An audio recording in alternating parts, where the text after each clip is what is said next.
L'assessore al turismo della Regione del Veneto, Federico Canera, ha incontrato nella sede della Giunta regionale le categorie economiche che si occupano della gestione demaniale in ambito turistico e ricreativo per illustrare la proposta che il Veneto intende presentare al governo anche alla luce della sentenza del Consiglio di Stato esito della direttiva Bolkestein. Direi che è stato un confronto molto positivo, le categorie hanno accolto in maniera, diciamo, ottimale quelle che sono le nostre proposte. Noi di fatto vogliamo riprendere quella che è una normativa già esistente, la legge 33 della Regione, che riconosce il valore commerciale delle aziende, che riconosce gli investimenti che sono stati fatti da parte dei concessionari e che soprattutto va a proporre in tema di gare quelli che sono i prossimi investimenti che i concessionari potranno fare e che vengono inseriti in termini di priorità per assegnare, diciamo, la concessione.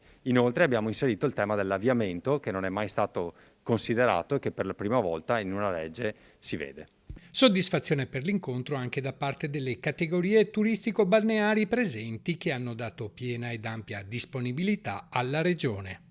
Abbiamo accolto con favore l'invito dell'assessore Canerci, è stata illustrata questa proposta di Regione del Veneto, trasmessa nei giorni scorsi al Ministro Garavaglia. La proposta ci convince perché rispecchia quello che da sempre è il DNA dell'imprenditoria turistico-balneare di questa Regione. Si parla di investimenti, si parla di innovazione, si parla di tutelare le professionalità acquisite. L'interlocuzione da una parte con la conferenza di sindaci della costa, dall'altra parte con la Regione del Veneto è determinante proprio per condividere percorsi e modalità che abbiano come unico obiettivo quello di garantire la continuità aziendale e la continuità occupazionale